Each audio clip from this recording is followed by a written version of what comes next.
dégg nañ ko mu ne parti moo fi ëpp doole waa Pastef ne nañ ko tëggal élection yi mu gaaw FDR ne nañ ko jox ñu date bi léegi lan lay xaar. xam nga man ay waxu FDR xam nga yaa ngi may dugal ci politique ay waxu FDR. waxu FDR. FDR waaw. lan moo tax bëggoo ci wax. non parce que ñoom xam nañ ne élection yi du seen élection. li président wax mooy li am. juddu tey mën a gañe tey loolu mooy la réalité en réalité ñun yàkkamti wuñu dara la seule différence qu'on a avec beaucoup de gens c'est que ñun nous sommes dans une position de gestion. Tout ne se résume pas à des questions politiques. benn moment il faut qu'on s'occupe un peu du développement de ce pays sànq nee naa la les hommes politiques ne pensent qu'aux prochaines élections mais les hommes d'État pensent aux prochaines générations. Quand on parle de l'acte 4 des pôles territoires nit ñi yaakaar ne même boo dajalee maires yi sax pour waxu développement nit ñi yaakaar ne da ngay dajale maires yi pour pousser pour récupérer leen xam nga ñu n'importe quoi nit ñi kenn moomu leen ku toog gis action président de la république ne lii dal na xel ñii kat maa ngi gérer mairie liñ fi andi ci politique décentralisation pôle territoire nit mus ko andi dama leen di jàppale loolu lan la si nit mën loolu la ci nit mën kenn mënu si dara donc il faut que nit ñi xam ne la démocratie c'est une relation de gentleman. nit ñi ñu nawloo leen bàyyi leen kenn ku nekk dem ak sa xel kenn ku nekk dem ak ses responsabilités. je pense que c'est ça qui est le plus important. d'accord Harold acte 4 bi gis naa ni vraiment acte boo porté la. acte boo bëgg réussite la. muy pôle yi tey vraiment ni ma gisee nga expliquer ko est-ce que am na loo ci bëggoon wax aussi loo xam ni abordé wuloo ko. bëgg nga ci gindi askan wi pour ñu xam importance bi et puis xam aussi vraiment taxawaay bi nga xam ni régime bi am na ko ci vraiment gën leen jàppale kenn ku ci ne ci zone bi nga xam ne sa pôle fa la féete nga mën ci gën a gis sa bopp. mu gën a mën a nekk développement parce que junj nga ma léegi ne ma taxawaay bi mu war a am bu ko amee bor yi ñuy wax nii pour ñu résorber ko loolu du doon problème. du doon problème waaw donc loolu c'est important pour askan wi. c'est important xam nga ñaari importance acte 4 day jël citoyen bi. permettre que municipalité am di ko jox service. Pam ngañ loolu dara ëpp ko solo parce que sénégalais bu ne li muy ñaan yàlla mooy am le sentiment d'offre de service public. ndax sama état présent na mi ngi may accompagner. acte 4 loolu lay andi ak réforme technique yi mu war a àndal yëpp ak accompagnement financier beeg budgétaire bi nga xam ne moo mën a may municipalité bu mu évoluer. pôle territoire moom c'est l'entrée économique. li ñuy def ci pôle yëpp finalité bi mooy. ñu ne pays Casamance contribution PIB am tant de % la ak pôle territoire bi sur 3 ans yóbbu nañ ko tam loolu ci agriculture élevage pêche les infrastructures substances maa ngi naan la portu Kaolack j'espère que je vivrai ba gis port bi di fonctionner. Amiin. Parce que dama gis un grand investisseur turc bu ma ne man pare naa andi sama usine yóbbu ko Njaareem mais daan naa gën a parce que mu ne ma ne ko lu tax Njaareem mu ne parce que jege na Touba.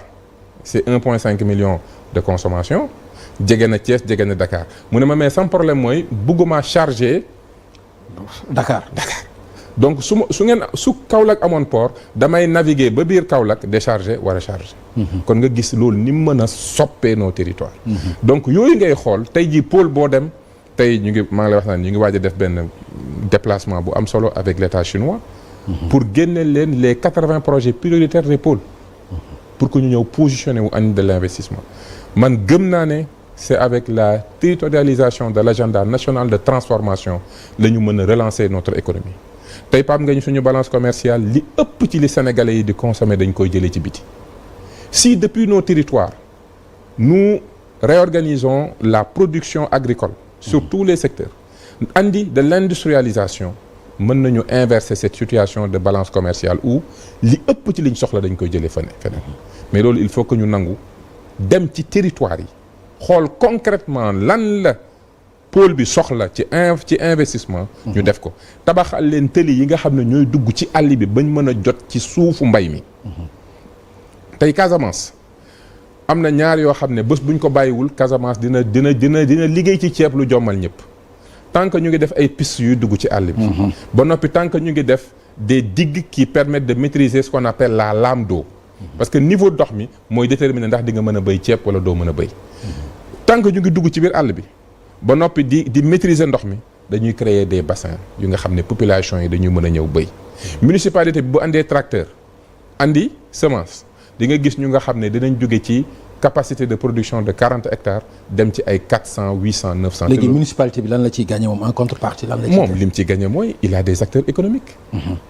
Il a des acteurs parce que xam nga la décentralisation c'est le développement local.